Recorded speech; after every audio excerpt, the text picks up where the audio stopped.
ලෝකේ සෑම රටකින්ම ස්වර්ගය ප්‍රාර්ථනා කරන දෙවියන් වහන්සේගේ වටිනා ශුද්ධවන්තයන් වෙත සාදරයෙන් පිළිගනිමු. මම යේසුස් ස්වභාවයේ, ශින්චන් යේසුස් ස්වභාවයේ පේත්‍රස් ගෝත්‍රයේ යෙව්කියු වෙමි. අද දෙවියන් වහන්සේගේ අලුත් ගිවිසුමේ එළිදරව් අනාගත වාක්‍ය සහ ඉෂ්ටයේ සම්බන්ධ මෙව මාර්ග සම්බන්ධන සහභාගී වීම ගැන දෙවියන් වහන්සේගේ එළිදරව් කිරීමේ වචනය සඳහා ඔබගේ වටිනා කාලය ලබා දීම සඳහා ඔබට අවංකව ස්තුතිවන්ත වෙමි. මේ සියල්ල කිරීමට මට ඉඩ දීම ගැන මම දෙවියන් වහන්සේට ස්තුති මහිමේ පුද කරන අතර මේ පුරා පැමිණ සිටින සියලු දෙනාට දෙවියන් වහන්සේගේ කරුණාව සහ ආදරණය පිරිනමනු ඇත. සම්බන්ධන පිට අපි අපේ හදවත් එකතු කර දෙවියන් වහන්සේට යාඥා කරමු. ප්‍රේමෙන් හා කරුණාවෙන් පිරුණු අතිශුද්ධ වූ දෙවියන් වහන්සේ අද ලෝකයට ඉතා වටිනා දවසක් විදිහට ලබා දී වටිනා ජීවිතයක් සහ හුස්මක් දීම සම්බන්ධයෙන් දෙවියන් වහන්සේගේ ආදරය තුළ ජීවත් වීමට ඉඩ ලැබීම සම්බන්ධයෙන් ඔබ වහන්සේට අවංකවම ස්තුතිවන්ත වෙමි. ඔබ වහන්සේගේ මේ දරුවන් ශින්චන්ජි මාර්ග සම්බන්ධයෙන් පැමිණි සියලු දෙනාම මේ එළිදරව් අනාගත වාක්‍ය ඉෂ්ට කිරීමේ මේ සාක්ෂියට අසන්න ඇවිල්ලා තියෙන සියලු දෙනාට ඔබ වහන්සේගේ ආදරය ලබා දුන වෙනව. අපි නැවත වතාවක් මේ එළිදරව් පොතේ අනාගත වාක්‍යයට නො යේසුස් වහන්සේ අද දින ශින්චොන්ජි හිහි සභාපතිතුමා වන පොරොන්දු එඬේරාව ලබා දීම සම්බන්ධයෙන් ඔබ වහන්සේට ස්තුති දෙනවා. ඔහු පොරොන්දු එඬේරා මේ ඔහු තමයි සියලුම දේ අහපු සහ දකපු තැනත්තා වඩපත් වෙන්නේ. මේ නැවත වතාවක් මේ ලෝකයටම සෑම ප්‍රදේශයකම මේ සත්‍ය වචන පැතිරීම සම්බන්ධයෙන් ඔබ වහන්සේට ස්තුති දෙනවා. මේ වෙලාවේදී මේ හෝරාවේදී දෙවියන් වහන්සේගේ ආත්මය අපට මඟ පෙන්වන ඇතතර එමගින් අපිට ඔබ වහන්සේට මහිමේ ලබා දෙන අගනා සම්මන්ත්‍රණයක් විය හැකි වෙන පාර්ථ කරුණාවෙන් ප්‍රීතිය යන වටිනා කාලයක් කර දෙනු වෙනව. මේ එළිදරව් පොතේ අනාගත වාක්‍ය සහ ඉෂ්ටයෙන් පැහැදිලි දකකත පරිදි ආරම්භය සිට අවසාන දක්වා අප සමග සිටින වෙන ඇත. මේ ශින්චොන්ජි මාර්ග සම්මන්ත්‍රණය මුළු ලෝකෙම සිටින සියලු දෙනාටම දෙවියන් වහන්සේගේ මහිමේ දෙන අගනා සම්මන්ත්‍රණයක් වන ආදර වන ඇතැයි යාඥා කරමි. මේ සියලු දේම ආදරණීය යේසුස් වහන්සේගේ නාමයෙන් යාඥා කරමි. ආමෙන්.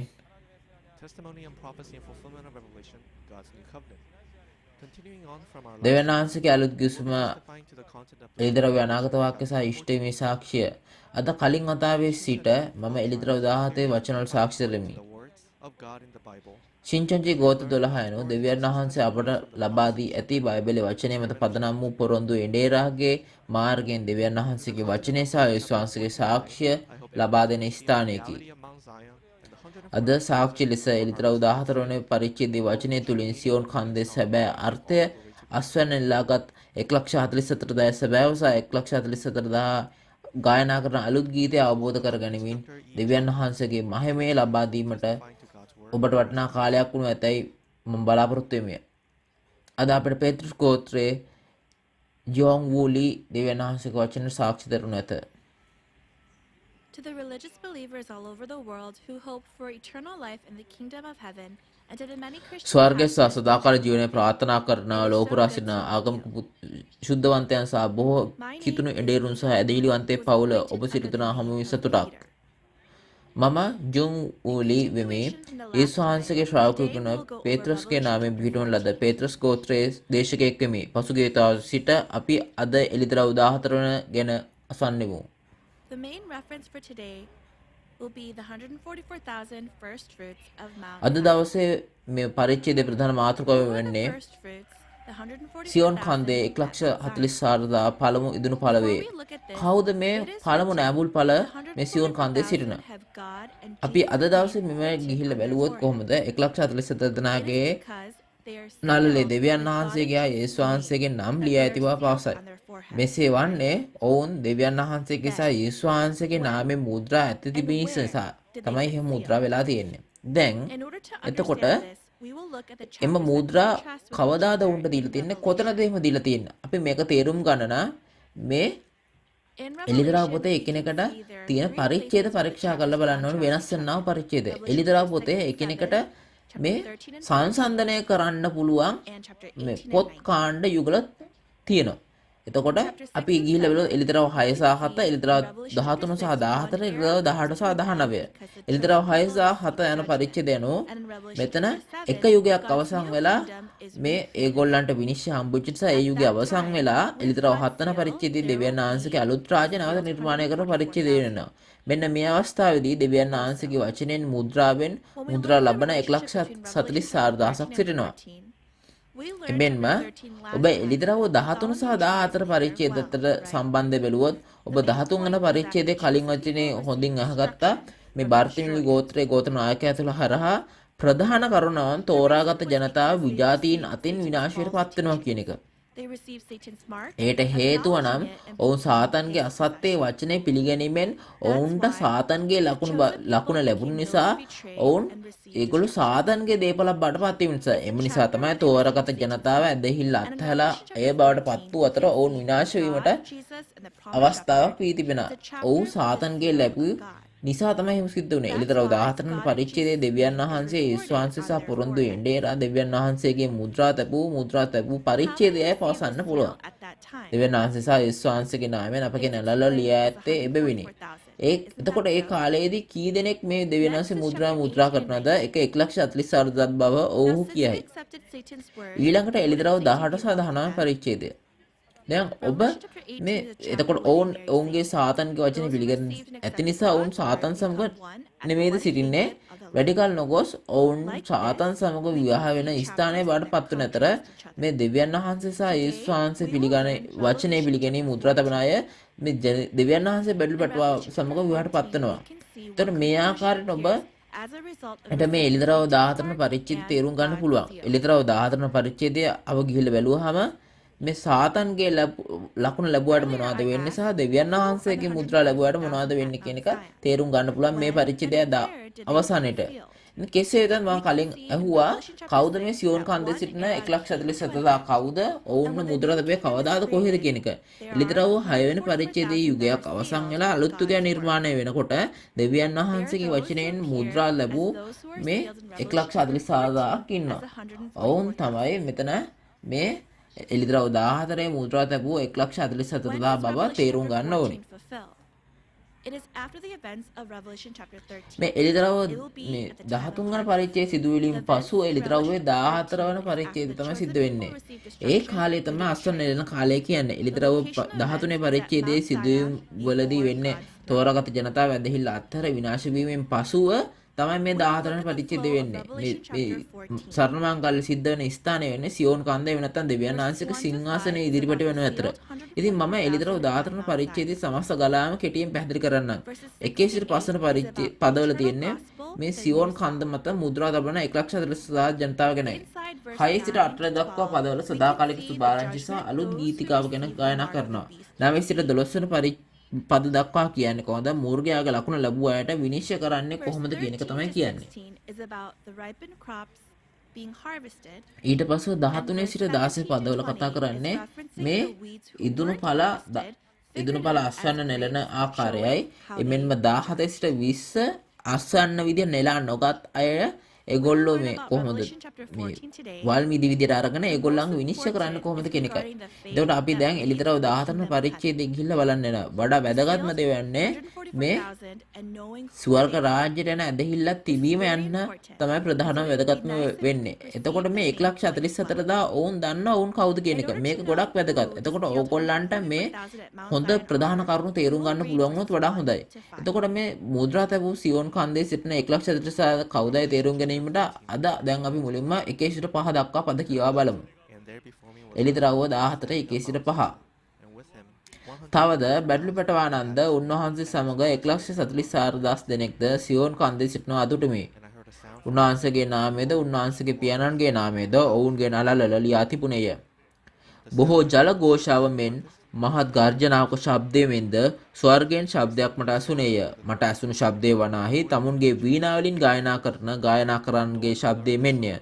ඔව්හු සිංහාසනයේ ඉදිරියේද ජීවමාන සත්වයන් සතර දරාසා බැඩි මහල්ලන් ඉදිරියේද අලුත් ගීතිකාවක් ගායනා කළෝය. ඒ ගීතිකාව 1,44,000ට එනම් පොළොවේ මිලයට ගනුවා ලැබුවා වූ අයින්ට මිස අන් කිසියෙකුට ඉගෙන ගන්නට නොහැකි විය. ස්ත්‍රීන්ගෙන් කිලිට වූ මොහුය. මක්නිසාද මොහු බ්‍රහ්මචාරීව බැටළු පැටවන යන තැනට උන්වහන්සේ අනුව යන්න මොහුය. මොහු දෙවියන් වහන්සේලාත් බැටළු පැටවන්නට නාබුල් පළවන පිණිස මනුෂ්‍යයන් අතරින් මිලයට ගන්නා ලද්දෝය. ඔවුන්ගේ මුඛයේ බොරුවක් සම්බ නොවිය. ඔව්හු නොකල සිටිති. ඔව් ඔබ හොඳින් කියුවා. දැන් මෙතන කියන්නේ කොහොමද?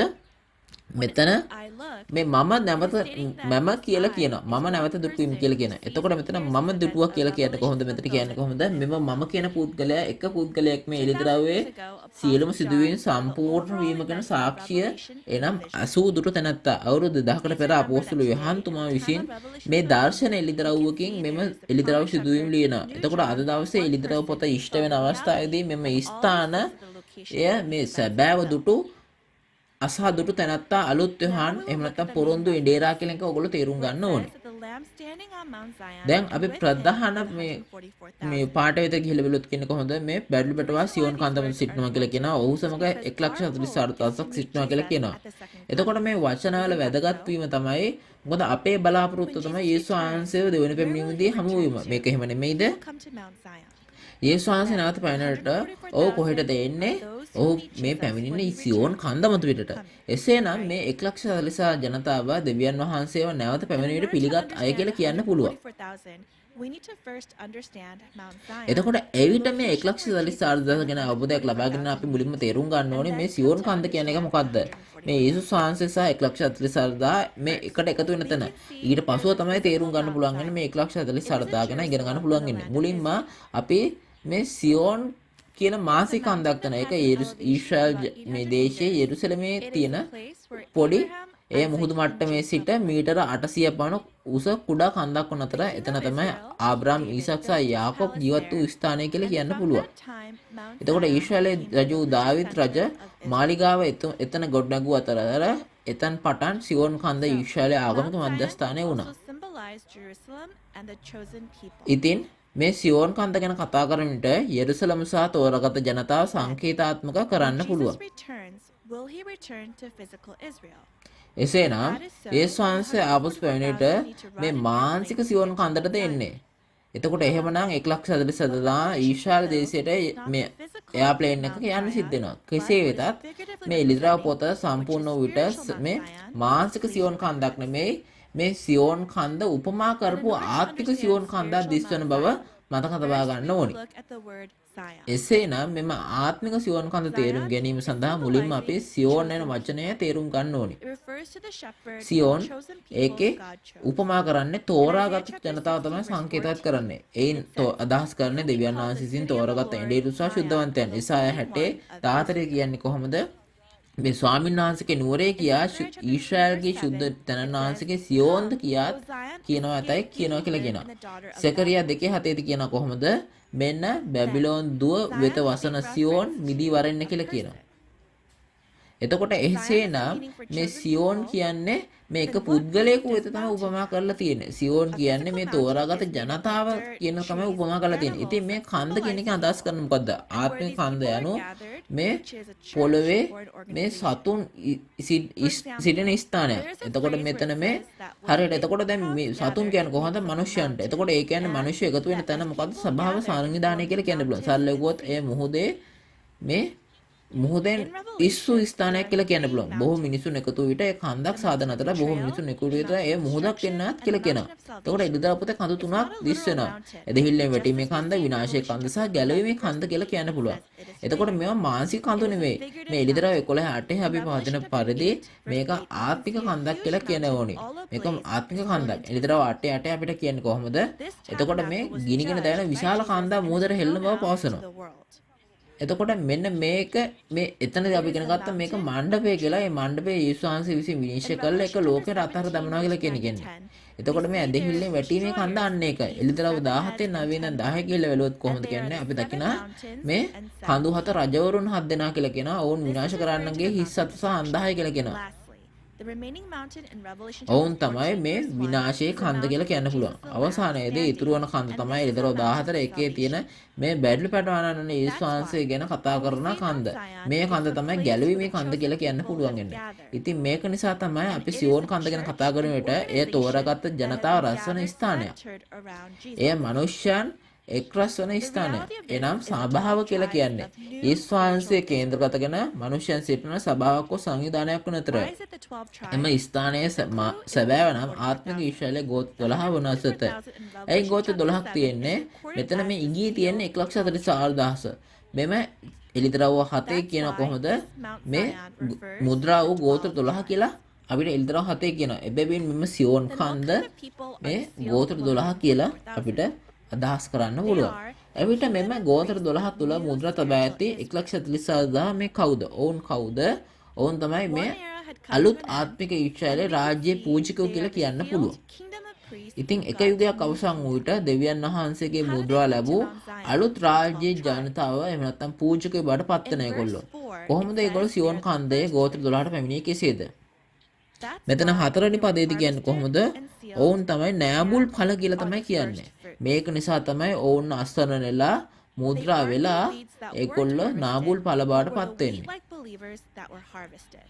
ඔවුන් මේ අස්වන් නෙලන් නැහැ How නැතුව were they මේ harvested can be මේ understood කිරිඳි when බවට English පත් වෙනවා. chapter 14 ඒගොල්ලෝ verses මේ 14 to අස්වන් 16 නෙලන explained තිරිඟු in බවට detail. පත් වෙනවා. ඒගොල්ලන්ව කොහොමද අස්වන් නෙලන ආකාරය 14 ඉඳලා 14 14 ඉඳන් විස්තරාත්මක විස්තර කරලා තියෙනවා. ඊට පස්සුව මේ 1,47,000ගේ නළලේ මේ දෙවියන් වහන්සේගේ සහ යේසුස් වහන්සේගේ නාමය ලියා ඇති බව කියා තිබෙනවා. එතකොට එහෙනම් දෙවියන් වහන්සේ සහ යේසුස් වහන්සේගේ නාම ඇත්තට මේ මානසිකව නිකන් ඔහේ වචනාර්ථය මේ නළල ගහලා තියෙනව නැහැ. එහෙම නැහැ. ඒ කියන්නේ දෙවියන් වහන්සේගේ සහ යේසුස් වහන්සේගේ නාමය සම්බන්ධයෙන් අත් කළ නාමය කියන මේ පුද්ගලයාට මේක අයිති කියන එක පෙන්වීමක්. දෙවියන් වහන්සේ සහ යේසුස් වහන්සේ ආරම්භයේ වචනේ බඩපත් වෙනවා. එසේනම් දෙවියන් වහන්සේ සහ යේසුස් වහන්සේගේ නාමය අපගේ නළල ලියා තිබව පැවසීමෙන් ආස්වරණය අපගේ මනසේ සහ හදවතේ දෙවියන් වහන්සේ සහ යේසුස් වහන්සේගේ වචනේ කැටයම් කර ඇති බවයි. අපට දෙවියන් වහන්සේගේ සෙනඟස ඒ මාර්ගයෙන් පිළිගන්න පුළුවන් වෙන මුද්‍රාවක් ලැබී ඇති බවයි. It says, when the new covenant is sealed in the හේබ්‍රු hearts and 8:10 minds, වචනය then ගිහිල්ලා බැලුවොත් God කියන්නේ will be කොහොමද? their God, and මේ they ඔහු will be පැවසුවේ God's මාගේ people. විවස්ථාව ඔහුගේ සිහියේ තබමින් ඔවුන්ගේ සිත්වලද ලියන්නේ මම ඔවුන්ගේ දෙවියන් වහන්සේ යන්නේ ඔහුද මාගේ සෙනඟක් වන්නෝය කියා බවය. They are ඉතින් the මේ sealed අය විතරයි දෙවියන් 144,000 වහන්සේගේ in මනුෂ්‍යයා Revelation කියලා පිළිගනු 7. ලබන්නේ. ඔවුන් එළිදරව් 7හි On මුද්‍රා the other තබා ඇති hand, we can see in 1,44,000 වනු ඇත. Revelation 3:13 that there are those who receive the mark of ඊට the beast. පස්ව මීට අනිත් පැත්තට ගත්තොත් එළිදරව් 13 ඔවුන්ගේ නළල සාතන්ගේ සලකුණු තමයි තියෙන්නේ. එළිදරව් 17 පහේ කියන්නේ කොහොමද? අපිට තේරුම් ගන්න පුළුවන් එතන වෛශ්‍යාවක් ඉන්නවා. ඔහු බොරු එඬේරක් කියලා අපිට කියන්න පුළුවන්. We can see in ඇයගේ නළලේ Revelation තියෙන්නේ chapter කොහොමද? 8, මේ Babylon is a මහා home of බැබිලෝනිය demons. සියලු මේ It's referring අශුද්ධ ආත්මවල to the මව people කියලා who තමයි have කියන්නේ. Satan's නෝඩ එළිදරව් false 18 දී මේ lies in their hearts අශුද්ධ and ආත්ම වලට වාසස්ථානයක් කියලා කියනවා. ඒ කියන්නේ මොකද? සාතන් නැමැති යක්ෂයාගේ බොරු වචනය ඔවුන්ගේ හදවතේ සහ මනසේ තබාගෙන සිටින අයෙක් වෙනවා. එතකොට හැමෝම මේ මොන වගේ පුද්ගලයෙකුට ස්වර්ගයට යා හැකි වන්නේ? ඇත්ත වශයෙන්ම දෙවියන් වහන්සේ සහ යේසුස් වහන්සේගේ වචනය ඔවුන්ගේ මනසේ සහ හදවතේ ලියා ඇති අය බවට පත් වෙනු ඇත. එතකොට මේ මම සාක්ෂි දෙන හැමදේම පිළිගත යුතුද නැහැ. ඔබ මේ ඒගොල්ලෝ දෙවියන් වහන්සේගේ වචනේද යක්ෂයාගේ වචනේද තියෙන්නේ කියන එක ඕගොල්ලෝම තමයි වෙන් කර බලන්න ඕනේ. එනම් දෙවියන් වහන්සේ සහ යේසුස් වහන්සේගේ වචනේ පමණක් අපගේ සිත්වල සහ හදවත්වල මේ කැටයම් කරගත්ත අය පමණයි ස්වර්ග රාජ්‍යයට ඇතුල් වෙන්න පුළුවන්කම ලැබෙන්නේ. එතකොට අපි ගිහිල්ලා බලමු මේ දෙවන පදයට ගිහිල්ලා බලමු. එතකොට අපි දෙවන පදයට ගිහිල්ලා බලුවොත් මෙතන ස්වර්ගයෙන් එන හඩක් තියෙනවා කියලා කියනවා. මෙතන කොහොමද කියන්නේ කොහොමද? එතකොට මෙතන කතා කරනවා මහත් වූ මේ හඩක් ඇහෙනවා ഘോഷාවක හඩක් ඇහෙනවා කියලා කියනවා. එතකොට මොකද්ද මෙතන මේ කතා කරන ස්වර්ගය මොකද්ද? මෙතන කතා කරන මේ එළිදර මෙතන මේ කියන අහස තමයි සියෝන් කන්ද මතට පෙනෙන දෙවියන් වහන්සේගේ රාජ්‍ය වෙනවා. එළිදර 4 වෙනි පරිච්ඡේදයේ ආත්ම ලෝකයේ ස්වර්ග රාජ්‍ය මේ පොළොව වෙතට පෙනෙන බව කියන ඇත. එනම් අපි මේ 21 වන පරිච්ඡේදයට එන විට ආත්මික ලෝකයේ ශුද්ධ නුවර අලුත් ඉරුසලම මේ පොළොව මත පිට එනවා. එතකොට මේ කෙසේ වෙතත් අපි එළිදර 7 වන පරිච්ඡේදයට ගිය විට මුද්‍රා දබු ගෝත්‍ර 12ක් සිටින බවට එතන තමයි දෙවියන් වහන්සේගේ මණ්ඩපය සහ එම ස්ථානය තමයි සියෝන් කන්ද කියලා කියන්නේ. ඉතින් මෙතන තමයි දෙවියන් වහන්සේගේ සිංහාසනය සහ දෙවියන් වහන්සේගේ මණ්ඩපයේ තිබෙන ස්ථානය බවට පත් වෙන්නේ. is a ඉතින් sound that comes from මෙතන where කතා God is කරන්නේ at. මෙන්න මේ And we can අහස ගැන. understand it ඉතින් මේ as the voice අහසින් of එන God. හඬ දෙවියන් වහන්සේගේ හඬ කියලා කියනවා. එතකොට අපිට තේරුම් ගන්න පුළුවන් මේ This place where දෙවියන් God's throne is වහන්සේගේ on. හඬ මේක තමයි මේ We කියලා can see that කියා in ගන්න the පුළුවන්. 44,000 එවිට and a new මෙම song, දෙවියන් before වහන්සේගේ the සිංහාසනේ throne, පවතින before මේ the ස්ථානයේ creatures, and under 1,44,000 දෙවියන් වහන්සේගේ No one සිංහාසන could ඉදිරියේද learn or ජීවමාන sing the සතර song යදෙන except the සත්‍යන් සතර දවස 144,000 වැඩිමාලන් who had been ඉදිරියේද අලුත් redeemed from ගීතිකා the ගායනා pit. කරන කියනවා. කිසිම කෙනෙක්ට මේ 1,44,000ට හැර මෙම ගායනා කරන්න බෑ කියලා කියනවා. We have to first understand එතකොට what එහෙනම් song මේ is. අලුත් ගීතිකාව කියන්නේ කුමක්ද? A song was sung speaking අපි මුලින්ම තේරුම් ගන්න ඕනේ මේ ගීතිකාව කියන්නේ මොකක්ද කියන එක. එතකොට මේ ගීතිකාව කියන්නේ මොකද්ද? මේ අනාගතයේ සිද්ධ වෙන සිදුවීම ගැන කියන වචනයක් තමයි ගායනා කරන්නේ. මේක නිසා තමයි අපිට මේක මේ අනාගත වාක්‍යයේ සුභාරංචියක් කියලා අපිට තේරුම් ගන්න පුළුවන් වෙන්නේ. එතකොට මේ අනාගත වාක්‍ය කවදා අලුත් ගීතිකාව කියන්නේ මොකද්ද? මේ කලින් තිබ්බේ නැති අනාගත වාක්‍යවල ඉෂ්ටවීම කියන එකේ තියෙන ඕනේ. එතකොට අනාගත වාක්‍ය ඉෂ්ට වේ ඇති බව සාක්ෂි දෙන සුභාරංචිය මින් පෙරදා කිසි නොඇසු අලුත් ගීතකාව බවට පවසන්න පුළුවන්. එවිට එලිදරව් ඉෂ්ට වීමේදී ගායනා කරන මේ අලුත් ගීතිකාව මොකක්ද? ඒ ලිදරව් පොතේ ඉෂ්ට වීම පිළිබඳ සැබෑ සුභාරංචිය බවට පත් වෙනවා. එතකොට මේ ගීතය වචනේ නම් එතකොට මේ අලුත් ගීතිකාව කියන්නේ අලුත් වචනේ බවට පත් වෙනවා. එලිදරව් 5:9 කියන්නේ කොහොමද? ජීවමාන සත්‍යයන් 4 දෙනා සහ වැඩිමාල්ලන් 24 දෙනා විසින් ගායනා කරනු ලබනවා කියලා කියන මේ පොළොව මැද මුද්‍රා කර ඇත 1,44,000ට තමයි අලුත් ගීතිකාව ගායනා කරන්න පුළුවන් වෙන්නේ. එතකොට 6 වෙනි පදයේදී කියන්නේ ඔවුන් ගායනා කරන අලුත් ගීතිකාව සදාකාලික සුභාරංචිය ලෙස හඳුන්වන්න පුළුවන්. එබැවින් මේ 1,44,000ට පමණයි මේක ගායනා කරන්න පුළුවන් වෙන්නේ මෙම අලුත් ගීතිකාව ඉෂ්ට වීම එලිද්‍රව්‍ය වචනය වනු ඇත. එතකොට මේ 1,44,000ට විතරක් මේක ගායනා කරන්න පුළුවන් වෙන්නේ ඇයි? හේතුව තමයි දෙවියන් වහන්සේගේ සිංහාසනයේ සියොන් කන්දට නැවත පැමිණෙන විට දෙවියන් වහන්සේගේ සිංහාසනයේ තිබෙන්නේ මේ පොරොන්දුවේ එඬේරා එතන ඉන්න නිසා තමයි. එතකොට ඔවුන් ඒ පොරොන්දු එඬේරා එයා තමයි මේ දර්ශනීය දුටු සැබෑව දුටු 80 දුටු තැනැත්තා බඩපත් වෙන්නේ. ඒක නිසා තමයි ලිදරාව 3:12 කියන්නේ කොහොමද? දෙවියන් වහන්සේ සහ යේසුස් වහන්සේ සහ ආත්ම ස්වර්ග ලෝකයේ සිටිනා සියලුම දෙනා ජයග්‍රහණය කරන්නාත් සමග සිටින බව දෙවියන් වහන්සේගේ සිංහාසනයේ රැඳී සිටින බවත් ජයග්‍රහණය කරන අයද එකට සිංහාසන මත හිඳ බවත් දෙවියන් වහන්සේගේ සිංහාසනයේ ඉන්න පුළුවන් කියලා යේසුස් වහන්සේ පැවසූ බවයි. එබැවින් ජය ගන්නා සිටින ස්ථානයේ දෙවියන් වහන්සේ සහ යේසුස් වහන්සේගේ සිංහාසනයේ තිබෙන බව අපිට කියන්න පුළුවන් වෙනවා. මේ ජයගත් තැනැත්තා ලිදරව් 1:2 මෙන් දෙවියන් වහන්සේ සහ යේසුස් වහන්සේගේ සියලු වචන දකින්න සහ ආසන සාක්ෂියේ එඬේරා වන අතර එලිදරව්වේ සිදුවීම් ලබාගෙන අනුභව කිරීමෙන් පසුව අසන සහ දකින්න සාක්ෂික බරවට පත්වන මේ එලිදරව් 10 වචන විවෘත කිරීමෙන් පසුව තමයි ඔහුට ඒ දේ කරන්න පුළුවන් වෙන්නේ. එම නිසා මෙම පොරොන්දු එඬේරා මේ සාක්ෂිකරු තුලින් තමයි 1,44,000 අලුත් ගීතිකාව ඉගෙන ගන්න. එතකොට කොච්චර වැදගත්ද මේ අලුත් ගීතිකාව කියන එක?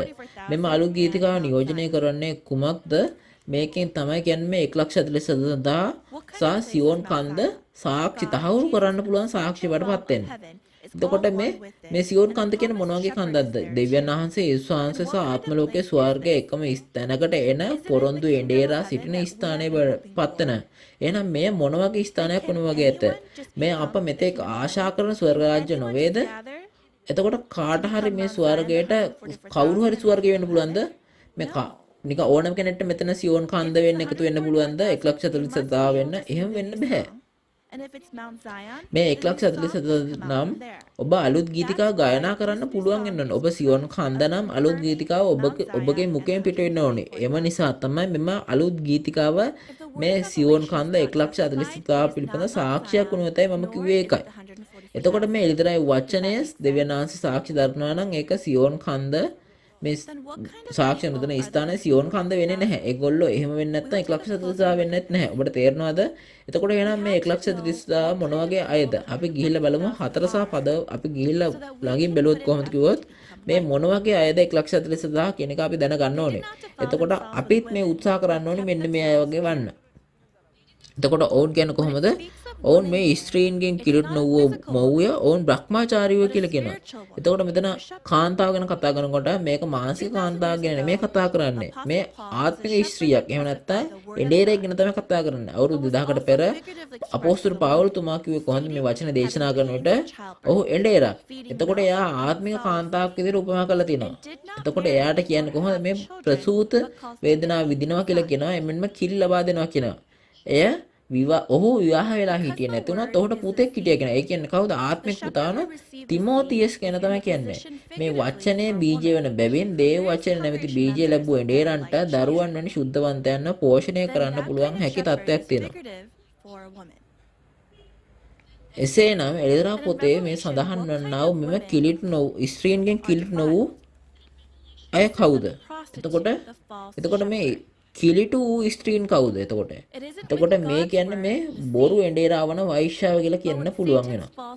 වෙන වචන වලින් කිව්වොත් ඒ දෙවියන් වහන්සේගේ බීජ නොව මේ යක්ෂයාගේ බීජය පිළිගන යක්ෂයාගේ දරුවන් බිහි කරන බොරු එඬේරා කියලා කියන්න පුළුවන්කම ලැබෙනවා.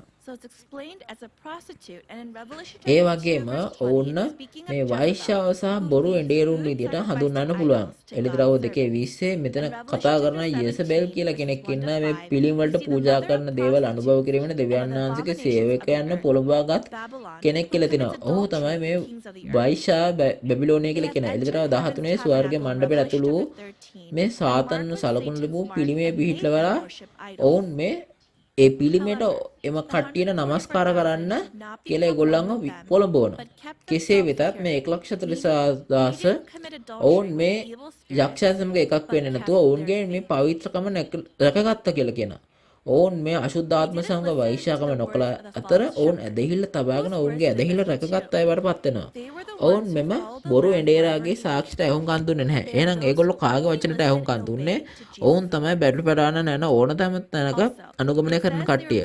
එතකොට ඔවුන් මේ යේසුස් වහන්සේගේ වචනෙට විතරයි ඇහුම්කන් ලබා දුන්නේ. එතකොටම මෙතනද කියන්නේ කොහොමද? ඔවුන් මේ සියලු මනුෂ්‍යයන් අතරින් මේ රාජ්‍ය පූජක වෙන පිණිස මිලදී ගත්ත කියලා කියන. එතකොට එහෙනම් ඒගොල්ලන්ට මේ යේසුස් වහන්සේගේ රුධිරයෙන් පව සෝදාගෙන ගැලවීම ලැබුව අය බවට අපිට කියන්න පුළුවන් වෙනවා.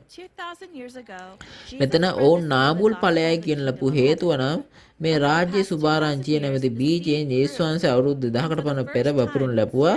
එතකොට මේ අවුරුදු 2000කට පමණ පුරාට මේ බීජනේ වර්ධනය වුණා. එතකොට මේ ආත්මික අස්වැන්න නෙළන අවස්ථාවේදී මෙතන මුලින්ම පෙනී සිටින එම වචනේ බීජේ නිපදිච්ච පළමු සුද්ධවන්තයන් කියලා කියන්න පුළුවන්. මේක නිසා තමයි ඒගොල්ලන්ට නාඹුල් ඵල කියන්නේ.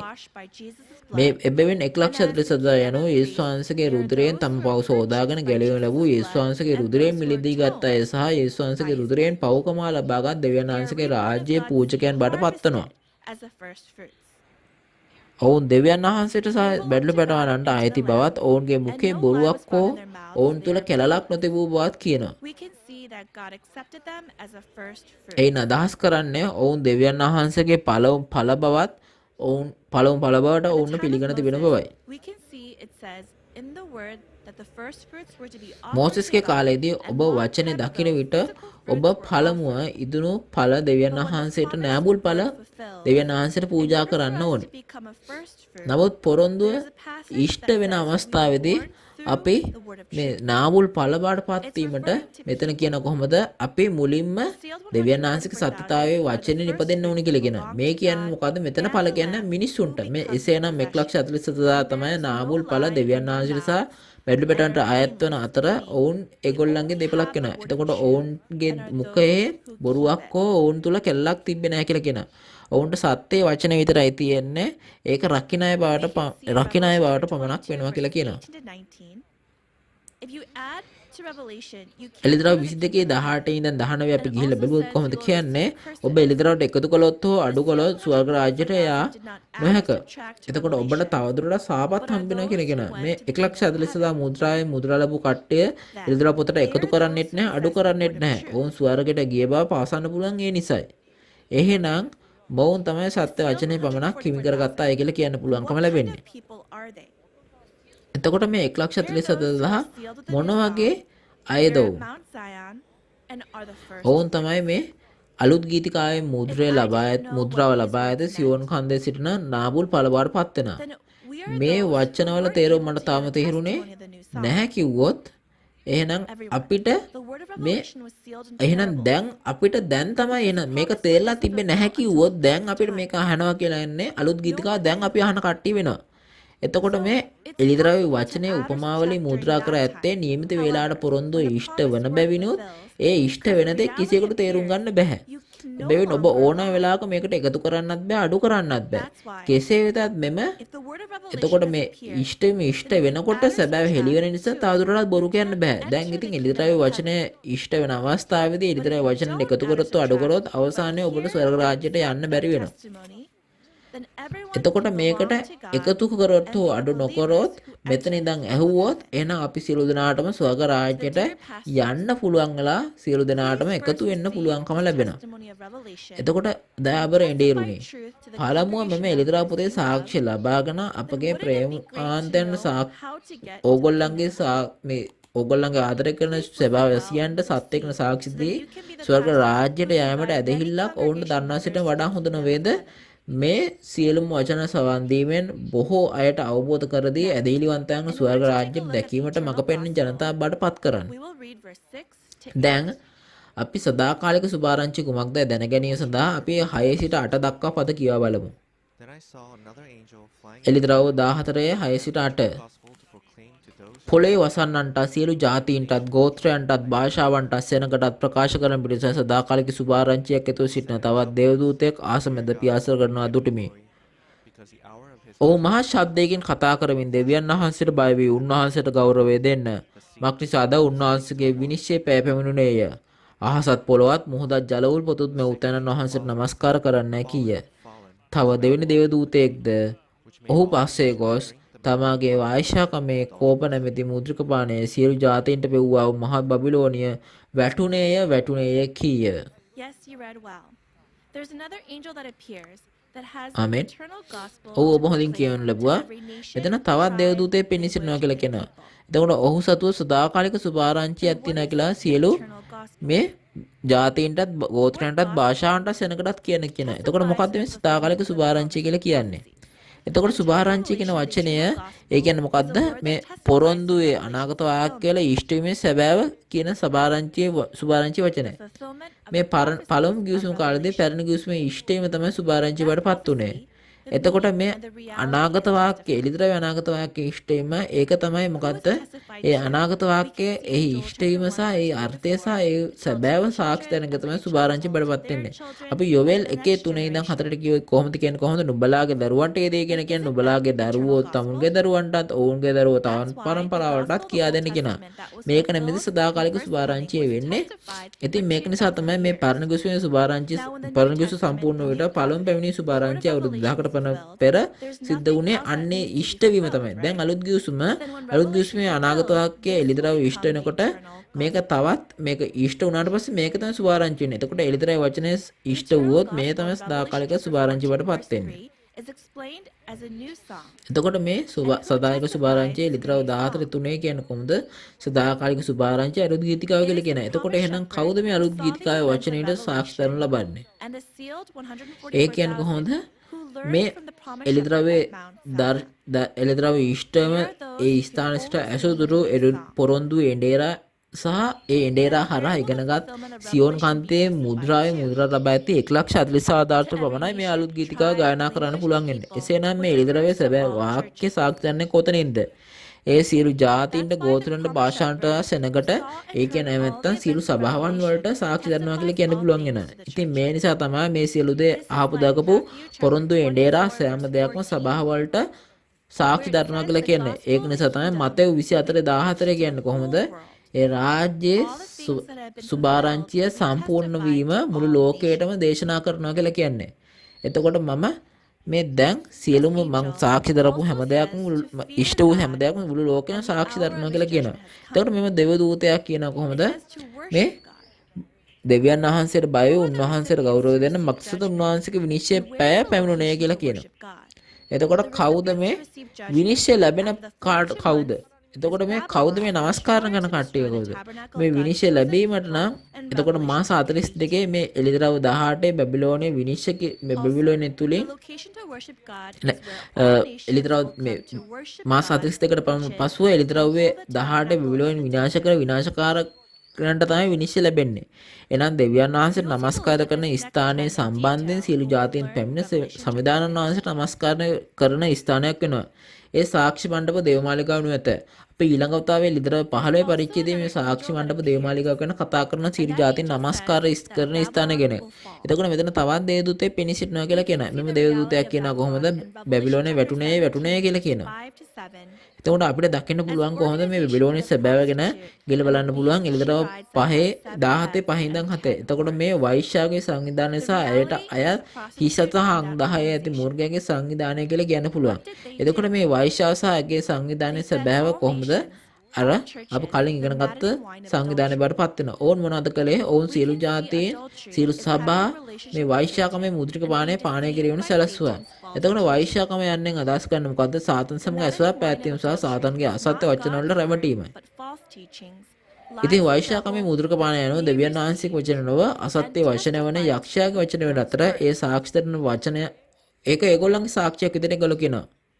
This maddening wine of adultery is not God's word, but false teachings. මේ වෛශ්‍යාකමේ මුද්‍රික පානය දෙවියන් වහන්සේ වචන නොව ඒක අසත්‍ය පිළිබඳ ව්‍යාජ මූලධර්ම වනු ඇත.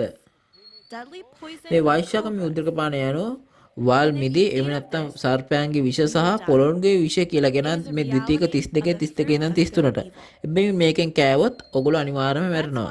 මේක තමයි කොහොමද මේ යහපත නපුර ගසේ සැබෑ බවට පත් වෙන අයගොල්ලෝ. එම නිසා තමයි මේ වෛශ්‍යාකමේ මුද්‍රික පානය මුළු සියලුම ජාතීන්ට පෝෂණය කළා මේ බැබිලෝනේ වටුනේ යන්නේ අදහස වෙන්නේ කොහොමද? ඒ කරපු දේවල් නිසා ඒගොල්ලන්ට විනිශ්චය හම්බුණා. එහෙනම් විනිශ්චය හම්බුන හේතුව මොකද්ද?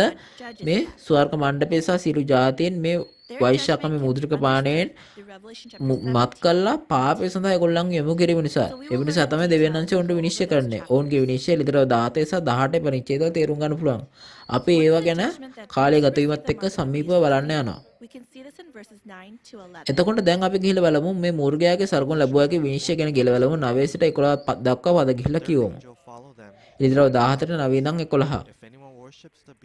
තවද තුන්වෙනි දේවදූතයෙක්ද ඔවුන්ට පස්සේ ගොස් යමෙක් මූර්ගයාටත් උගේ රූපයට නමස්කාර කර ඔවුන්ගේ නළල්වලත් අතේවත් ලකුණක් ලබන්නේද ඔහු දෙවියන් වහන්සේගේ කෝපය නැමැති කුසලානට අමිශ්‍රව වක් කරන ලද උන්වහන්සේගේ උදාස නැමැති මුද්‍රික පානය බොන්නේය. ඔහු ශුද්ධ වූ දේවදූතයන් ඉදිරියේද පැටළු පැටානන් ඉදිරියේද ගින්නිනුත් ගෙන්දගෙනුත් වද කරනු ලබන්නේය. ඔවුන්ගේ වේදනාව නැමැති දූමය සදාකාලට නගින්නේය. මුර්ගයාටත් උගේ රූපයට නමස්කාර කරන්නෝද ඔහුගේ නාමයේ ලකුණු ලබන්නෝද දිවා රැ දෙකේ නිවන්ව ලබන්නෝයයි මහා ශබ්දයකින් කීය. ආමේන්. මේ තුන්වන දේවදූතයා පැවසුවේ මෙයයි. මේ මුර්ගයාගේ ලකුණු ලැබුව අය ලැබෙන විනිශ්චය ගැන තමයි එතන කතා කරන්නේ. එතකොට මේ මුර්ගයා ඔහුගේ රූපේ සහ ඔහුගේ මේ සලකුණු කර ඇති කට්ටිය ගැන කතා කරන්නේ. මෙතන මුර්ගයා ගැන කතා කරන්නේ මේ මණ්ඩප දේවමාලිගා ගෙල දෙමු විනාශ කරන්න ගැන තමයි කතා කරන්නේ. ඔහුගේ පිළිමය ඔහු තමයි මේ විනාශ කරන්න නැසී පිහිනු ලබන බොරු එඬේරා බාටපත් වෙනවා. එතකොට කවුද මේ මුර්ගයාගේ ගණනට සහ ලකුණට සහ පිළිමයට නමස්කාර කරන කට්ටිය? ඔවුන් තමයි ලිදරව 13 ඇදහිල්ල අත්තල මණ්ඩප දේවමාලිකාවේ සුද්ධවන්තයන් බාටපත් වෙනවා. ඔවුන් දෙවියන් වහන්සේ වචන පිළිගත්තේ නැහැ. දෙවියන් වහන්සේට නමස්කාර කරෙත් නැහැ. ඒක ප්‍රතිඵලයේ විදිහට සාතන් සහ සාතන්ගේ එඬේරු මේ වන්දනමාන කරපු නිසා ඒගොල්ලෝ ඇත්තටම ඒගොල්ලන්ට විනාශකාරී ප්‍රතිඵලයක් ආවා. ඔවුන් කිව්වේ කොහොමද? දෙවියන් වහන්සේගේ විනිශ්චය මේ වචනවල එන දෙවියන් වහන්සේගේ උදාසේ මුද්‍රික පානය බොනවා කියලා කියන. ඒ කියන්නේ මොකද්ද? ඒගොල්ලෝ උදාසේ වචනයෙන් විනිශ්චය කරන ලබන කියනවා. එතකොට ඒගොල්ලන්ගේ ප්‍රතිඵලය වෙන්නේ මේ ගින්නෙන් සහ ගෙන්ද ගැමෙන් දැවෙන විලට හෙනු ලබනවා කියලා කියනවා. ඔවුන් එහි සදහටම දුක් විඳිනු ඇත කියලා කියනවා. එළිදරව් 21:8 කියන කොහොමද මේ දෙවන මරණය ඇතුළු වීම ගැන කතා කරනු ලබනවා. මේ තමයි නිරේ ගිනිවිල කියලා කියන්න පුළුවන් වෙනවා. එතකොට එළිදරව් 24 ඉඳන් 6 වචනේ කියලා බැලුවොත් කියන කොහොමද කියන්නේ අපිට දකින්න පුළුවන් වෙනවා මේ මූර්ගයාටවත් උගේ රූපයට නමස්කාර නොගලව කට්ටිය කියලා කියනවා. එතකොට ඔවුන් මේ ප්‍රාණපරි පළව නැවත නැගීමට ඇතුළු වන ප්‍රාණපරිත්‍යාගරුන් එක්ක එකතු වෙලා තමයි ක්‍රිස්තුස් වහන්සේත් එක්ක අවුරුදු 1000ක් රජකම් කරනවා කියලා කියනවා. In එතකොට Revelation ඔවුන්ට chapter ඔවුන් 22, කෙරෙහි verse දෙවනි 1 මරණය to බලය 5, නැත්තේ කියලා කියනවා. ඔව් දෙවියන් වහන්සේ ක්‍රිස්තුස් there are වහන්සේද those පූජකයෝද who have the උන්වහන්සේ හා name on සමග their සදා foreheads, අවුරුදු 1000ක් and they රජකම් will කරනවා reign කියලා කියනවා. with Christ ඔවුන් එළිදරව් forever 22 and එකේ ever. ඉඳන් 5 ගිහිල්ලා බැලුවොත් කොහොමද දෙවියන් වහන්සේගේ නාමයද ඔවුන්ගේ නාල් මත We ඇති can't නිසා be ඔවුන් those who ඒ receive නිසා the තමයි mark of the දෙවියන් වහන්සේත් එක්ක beast or worship සදාකාලයටම the රජකම් devil, කරනවා කියලා කියන්න පුළුවන් වෙන්නේ. but we must be those එතකොට who අපිට මේ worship God සාතන්ගේ and සලකුණ accept ගත යුතු God's අය word, වෙන්නත් being බෑ. true believers යක්ෂයාට of God, නමස්කාර right? කරන්නත් හරිය නැහැ.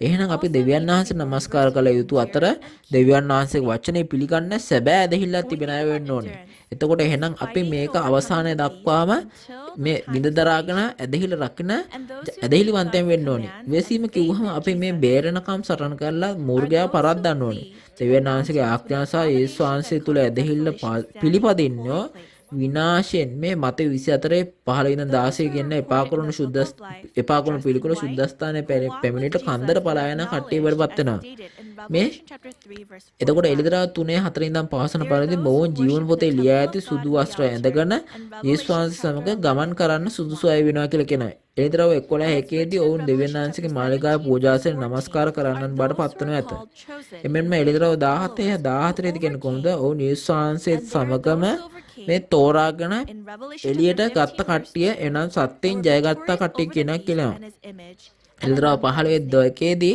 අපි Also, ගිහිල්ලා කිව්වොත් කොහොමද ඔවුන් there are මුර්ගයාගෙනුත් those who are උගේ conformed to රූපේනුත් the word උගේ of නමය truth, ගන්නුත් being ජයගෙන එන්නන් harvested කියලා කියනවා. as 144,000 එමෙන්ම ඔවුන් firstborn මේ who සත්‍ය kept වචනය their අසා faith. නැවත ඉපදෙන අය බවට පත් වෙනවා. ඔවුන් We must be those 1,47,000 එහෙම who නැත්නම් endure and නාඹුල් remain ඵල බවට faithful පත්වන as කට්ටිය බවට true පත් වෙනවා. believers. එම නිසා අපි මේ අවසානයේ Now, දක්වා how does the විශ්වාසය harvest of රකින්න the සැබෑ righteous ඇදලිවන්තය take බවට පත් place? වෙන්න ඕනේ. To understand දැන් this, අපි we will ගිහිල්ලා take a බලමු look at verse මේ 13 නාඹුල් ඵල and 15. ඉදුණු නාඹුල් ඵල නෙලාගන්නේ කොහොමදයි කියලා ගිහිල්ලා බලමු. අපි දැන් මේක බැලීමන 13 සිට 16 දක්වා පද කියවා බලමු. එළිදරව්ව Then I heard a voice from heaven say, 14 13 සිට 16. Dead who die in the Lord from තවද මෙතන් පටන් ස්වාමීන් වහන්සේ තුල නසින්නා වූ මලවුන් වාසනාවන්තයෝ කියා ක්ලියන්නයි ස්වර්ගයෙන් කියන හඬක් මට ඇසුනේය. I looked, එසේය ඔහු තමුන්ගේ වේශවීම් වලින් නිවාඩු ලබති. ඔවුන්ගේ ක්‍රියාද ඔවුන්ගේ කැටුව යන්නෝයයි ආත්මයන් වහන්සේ කියනසේක. තවද සුදු වලාකුළක් ඒ වලාකුළ පිට තමාගේ හිසේ රන් ඔටුන්නක් සහ තමාගේ අතේ මුහත් දෑගතක්ද ඇත්තා වූ මනුෂ්‍ය පුත්‍රයෙක් වැනි වූ කෙනෙක් වැඩ ඉන්නවා දුටිමි. voice to him who was sitting on the cloud, වෙන දේවදූතයෙක්ද දේවමාලිකයන් නික්ම ඇවිත් වලාකුළ පිට වැඩහුන් තැන් වහන්සේට මා ශබ්දකින් මොරගසා ඔබ වහන්සේගේ දෑගත්වය මා කැපුව මැනවයි මක් නිසාද පොළොවේ ගොයම් පැසී තිබෙන බැවින් කපන කාලය පැමිණි තිබේ කිය. එවිට බලාකුළ පිට වැඩහුන් තැනන් වහන්සේ දෑගත් පොළොවට හෙළුසේක. පොළොව ගොයම්ද කපනු ලැබුවේය. ඔබ හොඳින් කියනු ලැබුවා. මම මුලින්ම 13 වන පදේ ගිහිල්ලා කියවන්නම්. කියලා දෙන්නම් ඔයගොල්ලන්ට. මෙතන කියන කොහොමද මේ ස්වාමින් වහන්සේ තුල නසින්නා මලවුන් වාසනාවන්තයෝ ලියා තිබෙනවා කියන. එතකොට ඔවුන් ඒගොල්ලන්ගේ මෙතන මේ වේශවලින් නිවාඩු ලබනවා කියලා කියනවා. එතකොට මේ තවද මෙතෙන් පටන් කියලා කියනවා. එතකොට මෙතෙන් කියලා කියනවා. මෙතෙන් තමයි ඉඳන් තමයි සිද්ධ වෙන්නේ. එහෙනම් කවද ඉඳන්ද මේ සිද්ධ වෙන්නේ? මේක සිද්ධ වෙන්නේ මේ මාස 42 විනාශයේ කාලයට පසුව තමයි මේ දේ සිද්ධ වෙන්නේ. එතකොට මේ විනාශයේ කාලය ඇතුළත තෝරාගත් ජනතාව ඇදහිල්ල අත්හැරලා ඒගොල්ලන්ට විනාශය ලැබීම පසුව ඔතන ඉන්න ස්වාමීන් වහන්සේ තුල මිය යන අය ඉන්නවා. එතකොට ඔවුන්ට ආශිර්වාදය තියෙනවා. එතකොට මේ මරණය එතකොට මේ ශාපයක්. එහෙනම් ඒක ආශිර්වාදයක් වෙන්න කොහොමද? එහෙනම් මරණය යන කුමක්ද? ඒ කියන්නේ මොකද්ද? ඒගොල්ලෝ පාපයෙන් මැරෙනවා කියන එක. පාපයෙන් මැරෙනකොට ධර්මිෂ්ඨකම ජීවත් වෙනවා කියන එක තමයි මෙතන කියන්නේ. එතකොට මෙතන එහෙනම් මොකද්ද මේ කතා කරන්නේ? එළිදරව 13 15 ගිහිල්ලා වචනේ බැලුවොත් එතකොට මෙතන ඉන්නවා කියනකොද මේ මූර්ගයාට සහ උගේ රූපෙට නමස්කාර නොකරන්නේ නම් ඔබ සියල්ලම මරා දමනවා කියලා කියනවා. එතකොට මේ අවස්ථාවේදී මේ මූර්ගයාට බය වෙලා මූර්ගයාගේ රූපයට වන්දනමාන කරොත් එතකොට ධර්මිෂ්ඨකම මැරලා ගිහිල්ලා පාපේ ජීවත් වෙන්න පටන් ගන්නවා. කෙසේ වුවද ඉවසීමෙන් නැදහිල්ල තබා ගත්තොත් මේ මූර්ගයාට වඳින එක නැවැත්තුවොත් පාපේ මැරලා ධර්මිෂ්ඨකම ජීවත් වෙන්න පටන් ගන්නවා. Who is an example of this? Apostle Paul from 2000 years ago. එතකොට මේ වගේ පුද්ගලයෙක් ඉන්දියා අවුරුදු 2000කට පෙර මේ උදාහරණ ගන්න පුළුවන්. ඔහු තමයි අපෝස්තල පාවුල්තුමා. අපෝස්තල පාවුල්තුමා ඔහු මානසික සිතුවිලි සහ පාපය නිසා හැමදාම මරණයට පත් වුණා කියලා කියනවා. සෑම දිනකම මිය යන බවත් දෙවියන් වහන්සේ කැමැත්ත ඉෂ්ට කිරීම සඳහා මුළු ජීවිතයම භාවිතා කරන බවත් කියනවා. එම පුද්ගලයා දෙවියන් වහන්සේ තුල මිය ගිය තැනැත්තා කියලා කියනවා. එතකොට මේ කාලේදී දෙවියන් වහන්සේ රජකම් කරන කාලය බවට පත් වෙනවා. ඒ සිද්ධ වීමට නම් දෙවියන් වහන්සේගේ අලුත් රාජ්‍ය සහ අලුත් ජනතාව නිර්මාණය කළ යුතුයි. එසේ නොවේද? එසේ වීමට නම් එළිදරව්‍ය පොරොන්දුව නැවත ඉෂ්ට කළ යුතු නොවේද? එතකොට එළිදරව්‍ය ඉෂ්ට වන මේ අවස්ථාවේදී දෙවියන් වහන්සේගේ රාජ්‍ය නිර්මාණ වූ විට ඔබ දෙවියන් වහන්සේගේ රාජ්‍ය සහ ධර්මිෂ්ඨකම වෙනුවෙන් යාඥා කරන දෙවියන් වහන්සේ කැමැත්ත සඳහා ඔබගේ ජීවිතය ගත කර යුතුයි. එම පුද්ගලයා තමයි මේ සංවිධාන නාංශය තුල මිය යන පුද්ගලයා බවට පත්වනු ඇත.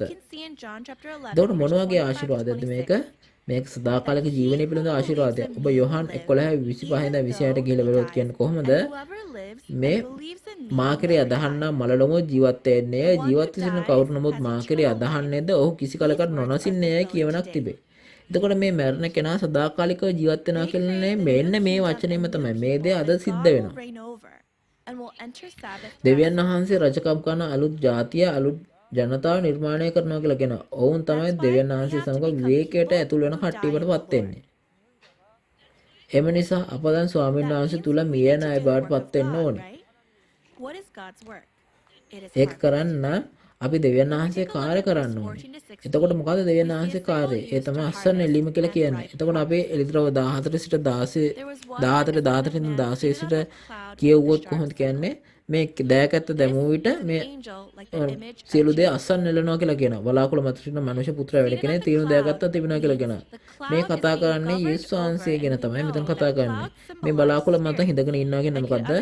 මේ බලාකුළු පාලනය කරනවා කියන එක. එතකොට මේ අපි දන්නවා බලාකුළු යනු ආත්මය කියන එක. මේ තේරුම් ගැනීමට බොහෝ දේවදූතයන්ට අනකරන දේවදූතයෙක් ගැන කියනවා කියන එක තේරුම් ගන්න ඕනේ.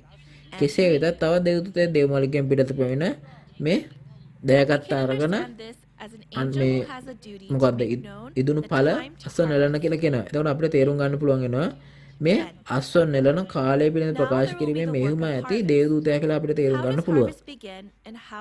එවිට දැන් අස්ව නෙලීම ආරම්භ වෙනවා. එතකොට එහෙනම් අස්ව නෙලීම ආරම්භන්නේ කොහොමද? ඒ ආරම්භන්නේ කොහේද? ඒ අවසන් වන්නේ කෙසේද?